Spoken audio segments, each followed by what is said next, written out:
4. Equanimity.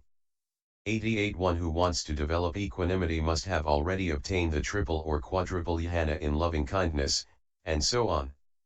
He should emerge from the third jhana in the fourfold reckoning, after he has made it familiar, and he should see danger in the former three divine abidings because they are linked with attention given to beings' enjoyment in the way beginning may they be happy, because resentment and approval are near, and because their association with joy is gross.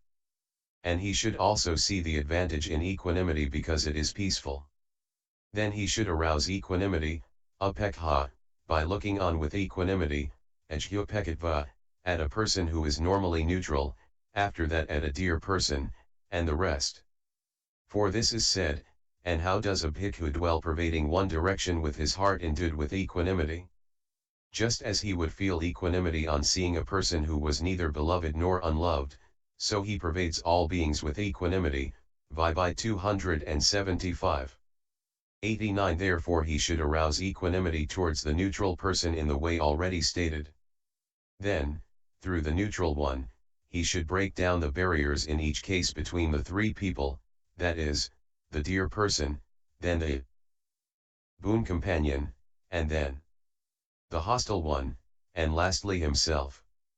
And he should cultivate that sign, develop, and repeatedly practice it. 90. As he does so the fourth jhana arises in him in the way described under the earth Kajyo. But how then? Does this arise in one in whom the third jhana has already arisen on the basis of the earth Kajyo, etc.? It does not. Why not? Because of the dissimilarity of the object. It arises only in one in whom the third jhana has arisen on the basis of loving kindness, etc., because the object is similar. But after that the versatility and the obtaining of advantages should be understood in the same way as described under loving kindness. This is the detailed explanation of the development of equanimity. General. 91. Now, having thus known these divine abidings told by the Divine One, Brahma, supremely wise, there is this general explanation too concerning them that he should recognize. Meanings. 92. Now, as to the meaning firstly of loving kindness, compassion, gladness, and equanimity, it fattens, mejjhati, thus it is loving kindness, metta, it is solvent, sinihati, is the meaning. Also, it comes about with respect to a friend, mitta. 318. Or it is behavior towards a friend, thus it is loving kindness, metta. When there is suffering in others it causes, karati, good people's hearts to be moved, kampana, thus it is compassion, karuoa. Or alternatively, it combats, kyoitai, 11 others' suffering, attacks and demolishes it, thus it is compassion. Or alternatively, it is scattered, kiriati, upon those who suffer, it is extended to them by pervasion, thus it is compassion, karuoa. Those endowed with it are glad, modanti, or itself is glad, modatai, or it is the mere act of being glad, modana, thus it is gladness, mudita. It looks on at, upekkhati, abandoning such interestedness as thinking may they be free from enmity and having recourse to neutrality, thus it is equanimity, upekkha. Characteristic, etc. 93. As to the characteristic, etc., loving kindness is characterized here as promoting the aspect of welfare. Its function is to prefer welfare. It is manifested as the removal of annoyance. Its proximate cause is seeing lovableness in beings. It succeeds when it makes ill will subside, and it fails when it produces selfish affection. 94. Compassion is characterized as promoting the aspect of allaying suffering. Its function resides in not bearing others' suffering. It is manifested as non-cruelty. Its proximate cause is to see helplessness in those overwhelmed by suffering. It succeeds when it makes cruelty subside and it fails when it produces sorrow. 95. Gladness is characterized as gladdening, produced by others' success. Point 12. Its function resides in being unenvious. It is manifested as the elimination of aversion, boredom. Its proximate cause is seeing beings' success. It succeeds when it makes aversion, boredom, subside, and it fails when it produces merriment. 96. Equanimity is characterized as promoting the aspect of neutrality towards beings. Its function is to see equality in beings. It is manifested as the quieting of resentment and approval. Its proximate cause is seeing ownership of deeds, kamma, thus, beings are owners of their deeds. Whose 13 if not theirs is the choice by which they will become happy, or will get free from suffering, or will not fall away from the success they have reached. It succeeds when it makes resentment and approval subside, and it fails when it produces the equanimity of unknowing, which is that worldly-minded indifference of ignorance based on the house life. Purpose. 97. The general purpose of these four divine abidings is the bliss of insight and an excellent form of future existence. That peculiar to each is respectively the warding off of ill will, and so on. For here loving-kindness has the purpose of warding off ill will, while the others have the respective purposes of warding off cruelty, aversion, boredom, and greed, or resentment. And this is said too, for this is the escape from ill will, friends, that is to say, the mind deliverance of loving-kindness. For this is the escape from cruelty, friends, that is to say, the mind deliverance of compassion. For this is the escape from boredom, friends, that is to say, the mind deliverance of gladness. For this is the escape from greed, friends, that is to say, the mind deliverance of equanimity. D3 248. The near and far enemies. 98. And here each one has two enemies, one near and one far. The divine abiding of loving-kindness 319 has greed as its near enemy 14. Since both share in seeing virtues. Greed behaves like a foe who keeps close by a man, and it easily finds an opportunity. So loving-kindness should be well protected from it. And ill will, which is dissimilar to the similar greed, is its far enemy like a foe ensconced in a rock wilderness. So loving-kindness must be practiced free from fear of that, for it is not possible to practice loving-kindness and feel anger simultaneously. CD 3 247-48. 99. Compassion has grief based on the home life as its near enemy, since both share in seeing failure. Such grief has been described in the way beginning, when a man either regards as a privation failure to obtain visible objects cognizable by the eye that are sought after, desired, agreeable, gratifying and associated with worldliness, or when he recalls those formerly obtained that are past, ceased and changed, then grief arises in him. Such grief as this is called grief based on the home life, M3 218. And cruelty, which is dissimilar to the similar grief, is its far enemy. So compassion must be practiced free from fear of that, for it is not possible to practice compassion and be cruel to breathing things simultaneously. 100. Gladness has joy based on the home life as its near enemy, since both share in seeing success. Such joy has been described in the way beginning, when a man either regards as gain the obtaining of visible objects cognizable by the eye that are sought, and associated with worldliness, or recalls those formerly obtained that are past, ceased, and changed, then joy arises in him. Such joy as this is called joy based on the home life, M3 217. And aversion, boredom, which is dissimilar to the similar joy, is its far enemy. So gladness should be practiced free from fear of that, for it is not possible to practice gladness and be discontented with remote abodes and things connected with the higher profitableness simultaneously. 101. Equanimity has the equanimity of unknowing based on the home life as its near enemy, since both share in ignoring faults and virtues. Such unknowing has been described in the way beginning. On seeing a visible object with the eye, equanimity arises in the foolish infatuated ordinary man, in the untaught ordinary man who has not conquered his limitations, who has not conquered future karma result, who is unperceiving of danger. Such equanimity as this does not surmount the visible object. Such equanimity as this is called equanimity based on the home life, M3 219. And greed and resentment, which are dissimilar to the similar unknowing, are its far enemies.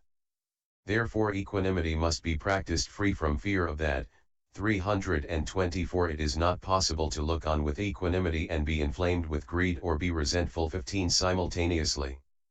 The beginning, middle, and end, etc. 102 Now, zeal consisting in desire to act is the beginning of all these things. Suppression of the hindrances, etc., is the middle. Absorption is the end. There. Object is a single living being or many living beings, as a mental object consisting in a concept. The order in extension. 103 The extension of the object takes place either in access or in absorption. Here is the order of it. Just as a skilled ploughman first delimits an area and then does his plowing, so first a single dwelling should be delimited and loving kindness developed towards all beings there in the way beginning. In this dwelling may all beings be free from enmity.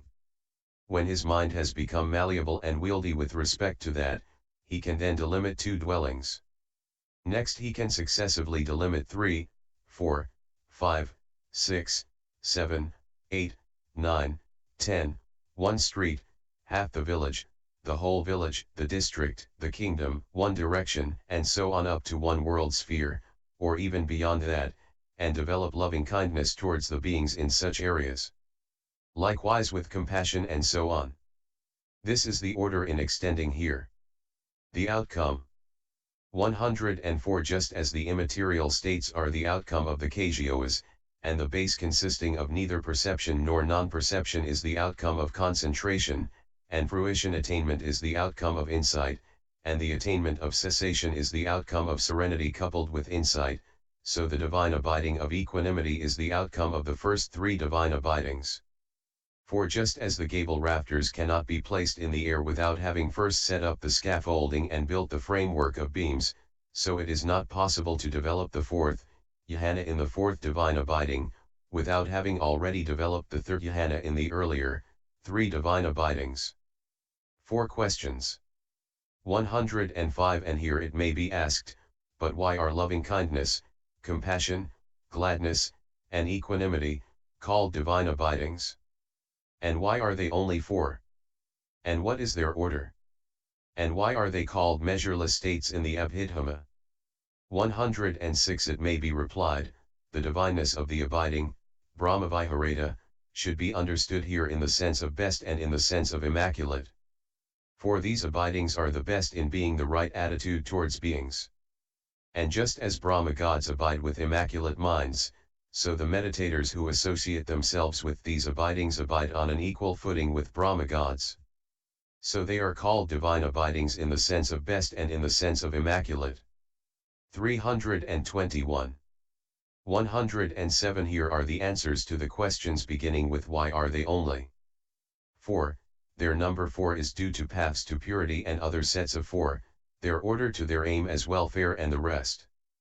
Their scope is found to be immeasurable, so measureless states their name. 108 For among these, loving kindness is the way to purity for one who has much ill will, compassion is that for one who has much cruelty, gladness is that for one who has much aversion, boredom, and equanimity is that for one who has much greed. Also attention given to beings is only fourfold, that is to say, as bringing welfare, as removing suffering, as being glad at their success, and as unconcern, that is to say, impartial neutrality. And one abiding in the measureless states should practice loving kindness and the rest like a mother with 4 sons, namely, a child, an invalid, one in the flush of youth, and one busy with his own affairs, for she wants the child to grow up, wants the invalid to get well, wants the one in the flush of youth to enjoy for long the benefits of youth, and is not at all bothered about the one who is busy with his own affairs. That is why the measureless states are only 4 as due to paths to purity and other sets of 4. 109 One who wants to develop these 4 should practice them towards beings first as the promotion of the aspect of welfare and loving kindness has the promotion of the aspect of welfare as its characteristic, and next, on seeing or hearing or judging 16 that beings whose welfare has been thus wished for are at the mercy of suffering, they should be practiced as the promotion of the aspect of the removal of suffering, and compassion has the promotion of the aspect of the removal of suffering as its characteristic, and then, on seeing the success of those whose welfare has been wished for and the removal of whose suffering has been wished for, they should be practiced as being glad, and gladness has the act of gladdening as its characteristic, but after that there is nothing to be done, and so they should be practiced as the neutral aspect. In other words, the state of an onlooker, and equanimity has the promotion of the aspect of neutrality as its characteristic. Therefore, since their respective aims are the aspect of welfare, etc., their order should be understood to correspond, with loving kindness stated first, then compassion, gladness and equanimity. 110 All of them, however, occur with a measureless scope, for their scope is measureless beings, and instead of assuming a measure such as loving kindness, etc., should be developed only towards a single being, or in an area of such an extent, they occur with universal pervasion. That is why it was said, 322. Their number 4 is due to paths to purity. And other sets of 4, their order to their aim. As welfare and the rest.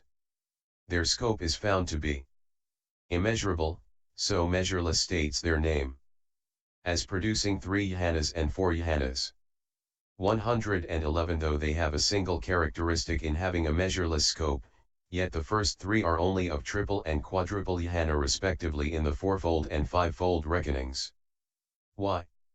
Because they are not dissociated from joy. But why are their aims not dissociated from joy? Because they are the escape from ill will, etc., which are originated by grief. But the last one belongs only to the remaining single jhana. Why? Because it is associated with equanimous feeling. For the divine abiding of equanimity that occurs in the aspect of neutrality towards beings does not exist apart from equanimous, that is to say, neither painful nor pleasant feeling. 112 However, someone might say this, it has been said by the Blessed One in the Book of Eights, speaking of the measureless states in general, next, Bhikkhu, you should develop the concentration with applied thought and sustained thought, and you should develop it without applied thought and with sustained thought only, and you should develop it without applied thought and without sustained thought, and you should develop it with happiness, and you should develop it without happiness, and you should develop it accompanied by gratification, and you should develop it accompanied by equanimity. A4 300. Consequently all 4 measureless states have quadruple and quintuple jhana. 113 He should be told, do not put it like that. For if that were so, then contemplation of the body, etc., would also have quadruple and quintuple jhana. But there is not even the first jhana in the contemplation of feeling or in the other 2.17, so do not misrepresent the Blessed One by adherence to the letter. The Enlightened One's word is profound and should be taken as it is intended, giving due weight to the teachers. 114 And the intention here is this, the Blessed One, it seems, was asked to teach the Dhamma thus, Venerable Sir, it would be good if the Blessed One would teach me the Dhamma in brief, so that, having heard the Blessed One's Dhamma, I may dwell alone, withdrawn, diligent, ardent and self-exerted. A4 299.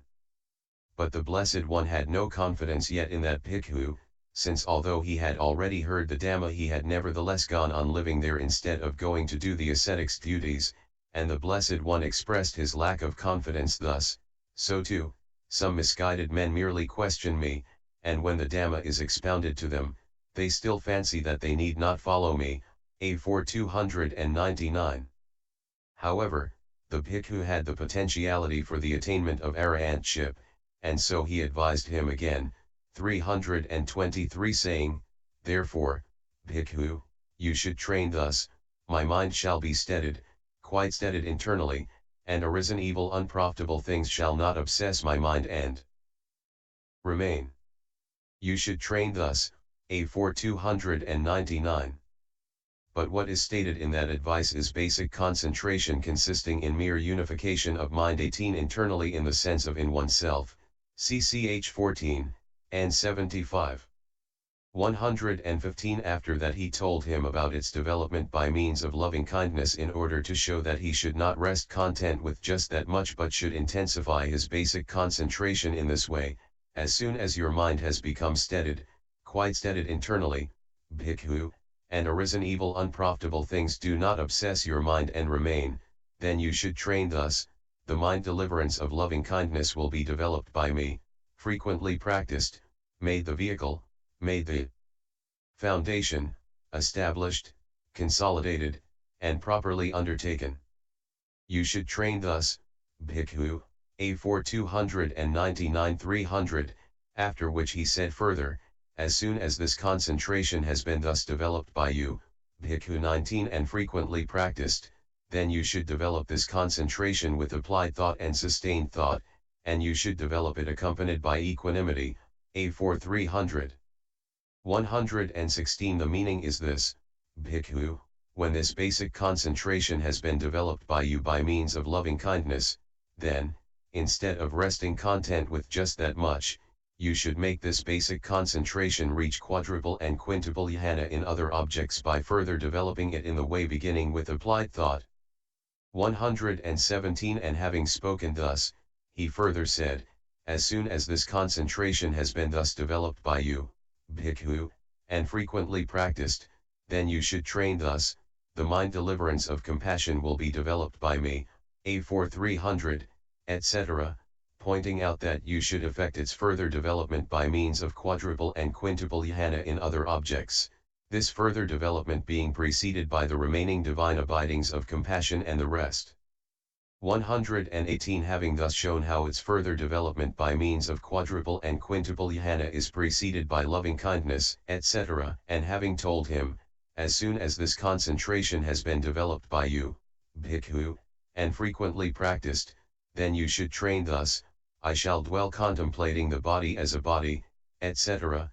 He concluded the discourse with arahantship as its culmination thus, as soon as this concentration has been developed by you, bhikkhu, completely developed, then wherever you go you will go in comfort, wherever you stand you will stand in comfort, wherever 324 you sit you will sit in comfort, wherever you make your couch you will do so in comfort, A4 301. From that it must be understood that the three beginning with loving kindness have only triple quadruple jhana, and that equanimity has only the single remaining jhana. And they are expounded in the same way in the Abhidhamma as well. The highest limit of each. 119 And while they are twofold by way of the triple quadruple jhana and the single remaining jhana, still they should be understood to be distinguishable in each case by a different efficacy consisting in having beauty as the highest, etc. For they are so described in the Haladevasana Sutta, according as it is said, Bhikkhus, the mind deliverance of loving kindness has beauty as the highest, I say. The mind deliverance of compassion has the base consisting of boundless space as the highest, I say. The mind deliverance of gladness has the base consisting of boundless consciousness as the highest, I say. The mind deliverance of equanimity has the base consisting of nothingness as the highest, I say, SV 11921.20. 120 But why are they described in this way? Because each is the respective basic support for each. For beings are unrepulsive to one who abides in loving kindness. Being familiar with the unrepulsive aspect, when he applies his mind to unrepulsive pure colors such as blue-black, his mind enters into them without difficulty. So loving kindness is the basic support for the liberation by the beautiful, cm 212, ma 3256, but not for what is beyond that. That is why it is called having beauty as the highest. 121 One who abides in compassion has come to know thoroughly the danger in materiality, since compassion is aroused in him when he sees the suffering of beings that has as its material sign, cause, beating with sticks, and so on. So, well knowing the danger in materiality, when he removes whichever Kagyo concept he was contemplating, whether that of the earth Kagyo or another, and applies his mind to the space that remains, cx.6, which is the escape from materiality, then his mind enters into that space without difficulty. So compassion is the basic support for the sphere of boundless space, but not for what is beyond that. That is why it is called having the base consisting of boundless space as the highest. 122 When he abides in gladness, his mind becomes familiar with apprehending consciousness, since gladness is aroused in him when he sees beings' consciousness arisen in the form of rejoicing over some reason for joy. Then when he surmounts the sphere of boundless space that he had already attained in due course and applies his mind to the consciousness that had as its object the sign of space, 325 his mind enters into it without difficulty. So gladness is the basic support for the base consisting of boundless consciousness, but not for what is beyond that. That is why it is called having the sphere of boundless consciousness as the highest. 123 When he abides in equanimity, his mind becomes skilled 21 in apprehending what is, in the ultimate sense, non-existent, because his mind has been diverted from apprehension of, what is existent in, the ultimate sense, namely, pleasure, release from, pain, etc., owing to having no further concerns such as may beings be happy or may they be released from pain or may they not lose the success they have obtained. Now his mind has become used to being diverted from apprehension of what is existent in the ultimate sense, and his mind has become skilled in apprehending what is non-existent in the ultimate sense, that is to say, living beings, which are a concept, and so when he surmounts the base consisting of boundless consciousness attained in due course and applies his mind to the absence, which is non-existent as to individual essence, of consciousness, which is a reality, is become CMI 260, in the ultimate sense, then his mind enters into that, nothingness, that non-existence, without difficulty, CX.32. So equanimity is the basic support for the base consisting of nothingness, but not for what is beyond that. That is why it is called having the base consisting of nothingness as the highest. 124 When he has understood thus that the special efficacy of each resides respectively in having beauty as the highest, etc., he should besides understand how they bring to perfection all the good states beginning with giving. For the great beings' minds retain their balance by giving preference to beings' welfare, by dislike of beings' suffering, by desire for the various successes achieved by beings to last, and by impartiality towards all beings. And to all beings they give gifts, which are a source of pleasure, without discriminating thus, it must be given to this one, it must not be given to this one. And in order to avoid doing harm to beings they undertake the precepts of virtue. They practice renunciation for the purpose of perfecting their virtue. They cleanse their understanding for the purpose of non-confusion about what is good and bad for beings. They constantly arouse energy, having beings' welfare and happiness at heart. When they have acquired heroic fortitude through supreme energy, they become patient with beings' many kinds of faults. They do not deceive when promising we shall give you this, we shall do this for you. They are unshakably resolute upon beings' welfare and happiness.